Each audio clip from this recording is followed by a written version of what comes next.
This is the Depth Mystic Community Podcast, episode 20.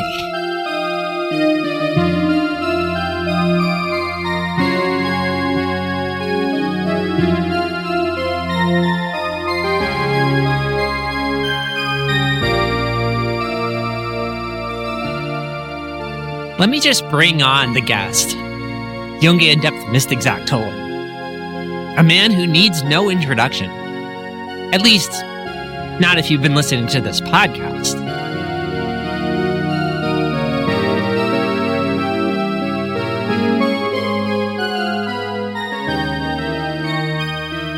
Well, hello. How are you? What do we have to talk about this week? Podcast host Zach Tollen. Sometimes the light is a little bit too bright, I guess, is how I feel this week. What do you mean by that, in particular? Well, last week I was able to put together an episode where we talked about this idea of a metaphysical divergence. And it ended up being so successful as a concept that people who weren't even all that mystical, or might not have had a massive metaphysical divergence of their own, nonetheless were able to grasp what you and I were talking about. And it ended up being a pretty good episode. And that's probably where everything started to go wrong. Is that so? I'm a little curious how, if something went so well, that could make it go wrong. I would think you'd be happy. I think everybody would be happy that you made such a good episode. Well, yeah, but I would say I was too happy.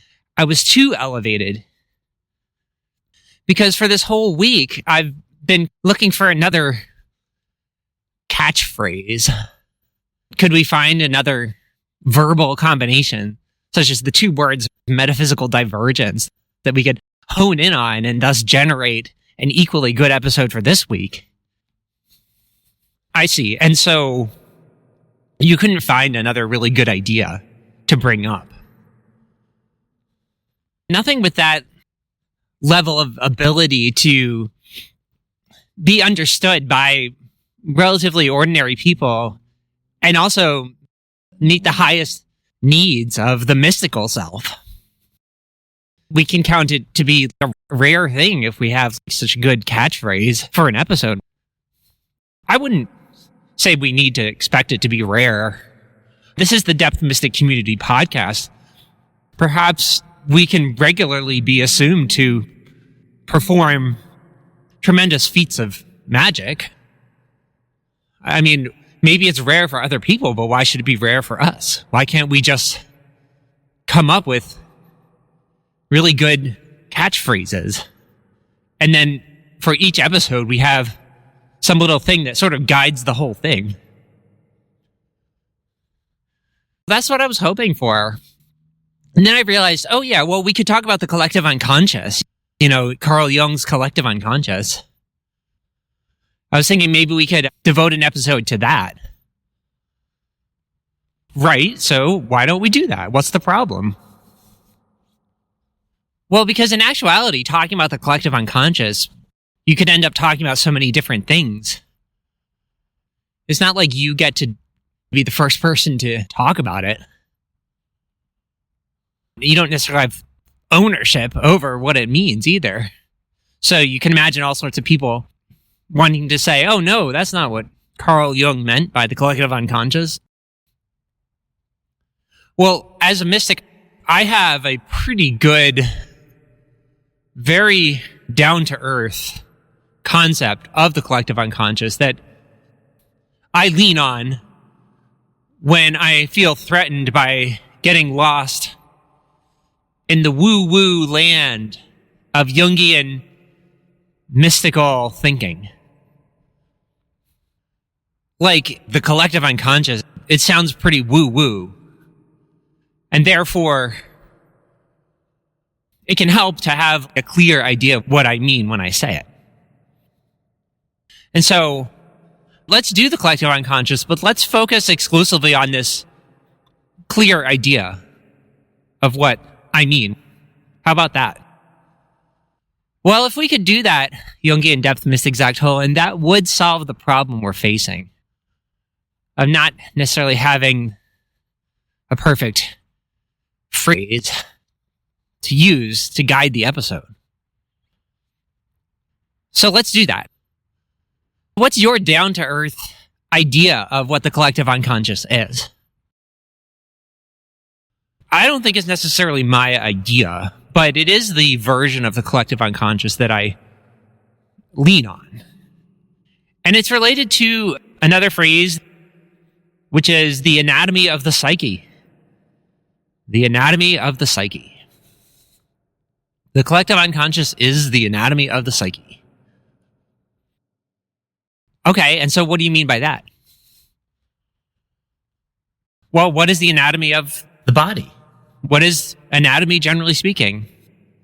If you dissect a corpse and look inside, you'll see a structure of organs, all of which are meant to serve the whole organism, but each of which has a distinct function.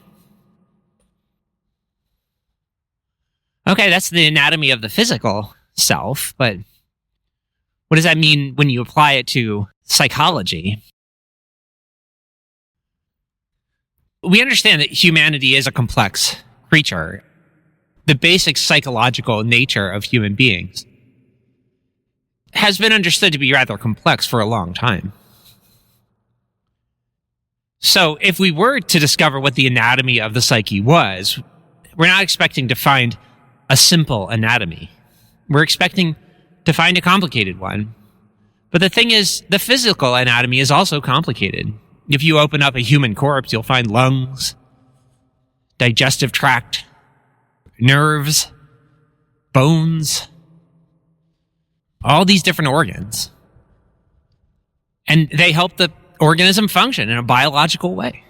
Likewise, if you were to dissect the psyche, I'm not talking about the brain specifically. We're just talking about the realm of reaction to environments. You would expect the psyche to be equipped with a number of instincts that were able to react to the environment in a suitable way. Same way the organs are set up to react to the internal anatomy. Okay, even though you said it was simple, it's still a little bit confusing. One thing I should say is that when you open up the body of a human or any animal, you'll see the organs positioned in relation to each other. And to become a medical doctor, you need to understand the typical ways in which the organs were related to each other in the body. And so when learning psychology, you need to learn the typical ways in which the different drives are related to each other. And this is called human nature. I think I can see what you're saying. So we agree that there's a thing called human nature. And we agree that in order to be good at dealing with psychology, it's essential that the person learn about human nature. But doesn't that ignore individual differences? You know, not everybody's psychology is the same. Well, that's true. There's the individual psyche, and then there's the collective psyche. The nature of the psyche does vary more greatly between two individuals than does the anatomy of those two individuals. But on the other hand, all human beings have the same basic set of instincts, plus or minus extreme cases. So people in general are equipped with similar instincts, but they just have greater and lesser amounts. So if you could open up the psyche and look at the organs, you might still find the liver and the kidneys, and the lungs, but maybe they're different sizes depending on the specific personality. Now, these lungs and kidneys, these are metaphors, right? Right. The degree to which one person has a given drive will vary, but the overall structure will nonetheless remain the same. And this, in short, is what Carl Jung meant by the collective unconscious. And I think it's easier to talk about it by calling it simply human nature. It is the universal bunch of things people have in common. Right, so if it's that simple, first of all, why would Carl Jung give it such a weird name? The collective unconscious. And why would it be so confusing to understand? I think it's because Jung understood that the very consciousness that a human being is using in order to examine the anatomy of the psyche is part of the psyche. The ego, or consciousness, comes from the psyche.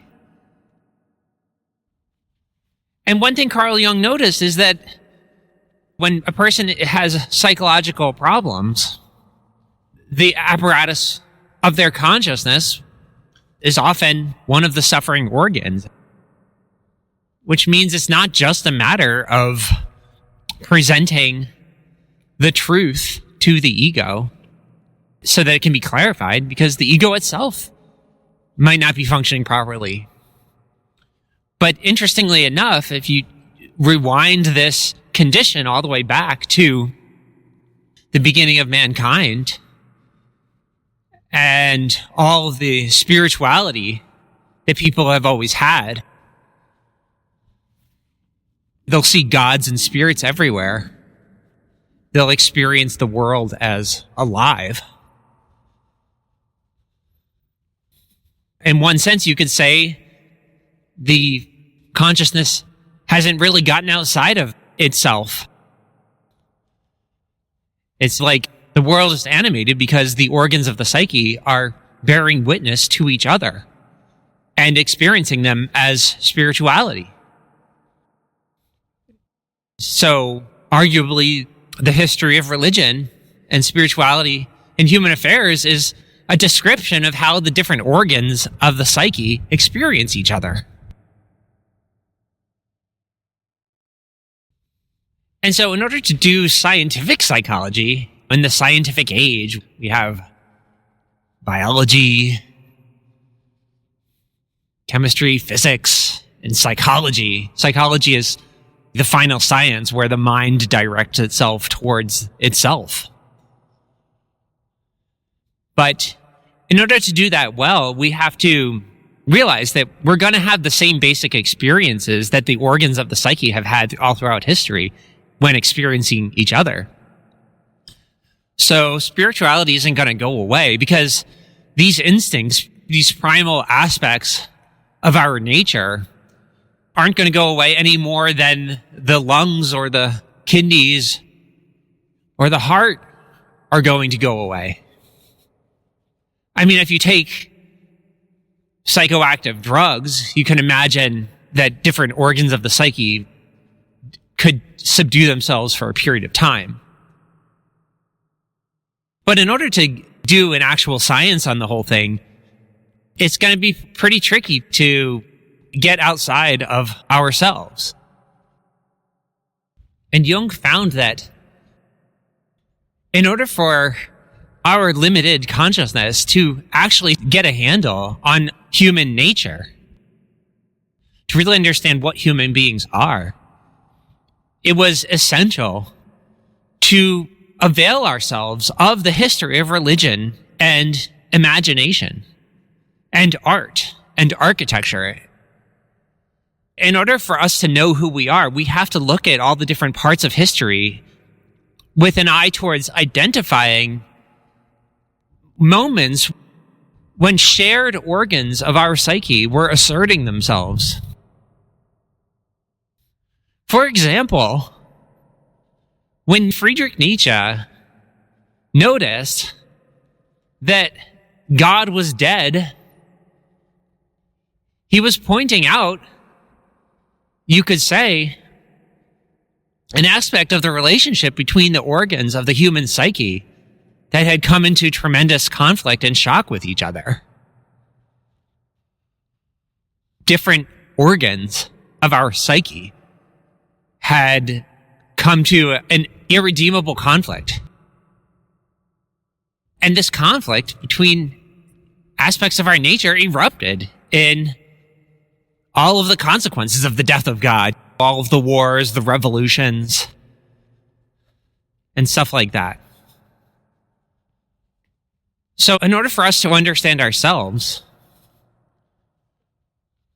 we have to look at history and realize, oh, these are various expressions of these different archetypes, these different organs that exist as part of our total self. Okay, that's pretty good. I feel like there's so much more to talk about. I never really thought of it as the reason the collective unconscious is so hard to understand is because the ego or the human consciousness is itself one of the organs of the unconscious. Which, now that I think about it, is a little paradoxical, since that means consciousness is part of the unconscious. Yeah, that's true, but remember, we don't even really know where consciousness comes from. So you could say it emerges from the unconscious. And how does it emerge from the unconscious except through the organs of the unconscious? The same way our ability to see emerges from the fact that we have eyeballs. So yeah, consciousness is technically not part of the unconscious, but it can't exist without certain organs to support it. And what if those organs are not perfect? I mean, the thing about consciousness is that it flickers. It's not 100% reliable. It's not like a statue where once it's carved, it remains the same the entire time. Consciousness varies, probably more so than any other aspect of human nature. Well, I wouldn't say it varies more than any other aspect of human nature. Because, for example, when we see the world, it is the same world. When we go to sleep at night and then we wake up the next day, we'd be surprised if we woke up in a different world. So our consciousness does work. It does recognize the world. It's not totally unreliable. Yeah, I guess that's true. But if you think about the history of human religion, the stages that they call animism, and the various ways in which people have perceived their reality throughout different eras, it's clear that consciousness is not just a stable, universal process, that it does experience the world around it, oftentimes with large amounts of these projections, these ideas about the gods. They're building temples to all these different gods. They're experiencing these gods as real. And from a totally objective point of view, we don't know that the gods weren't real. We just know that people experienced them as real. And so why is that? At least from a purely psychological point of view, without delving into actual spiritual causes, the answer is that human nature contains these gods in it. The same way a human body contains, without knowing it, all the organs it needs to function. And so human beings are experiencing these gods, which maybe in actuality we're just part of the organs that human beings need to survive. Worshipping the gods and making sacrifices to them and all that was part of the integration process.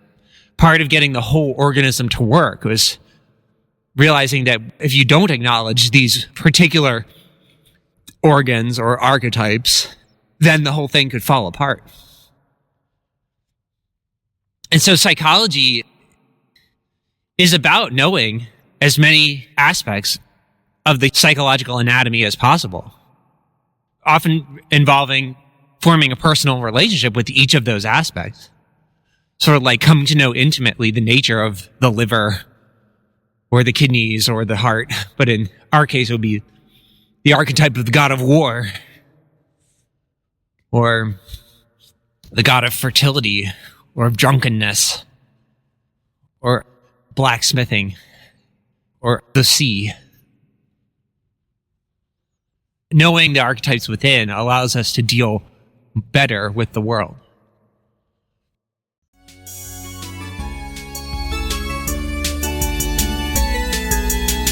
Okay, that's episode 20 of the Depth Mystic Community Podcast.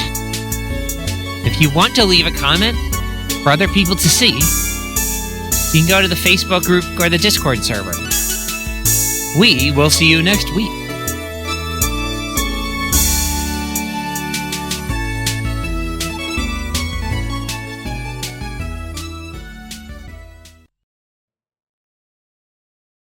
Okay, that's episode 20 of the Depth Mystic Community Podcast. If you want to leave a comment for other people to see, you can go to the Facebook group or the Discord server. We will see you next week.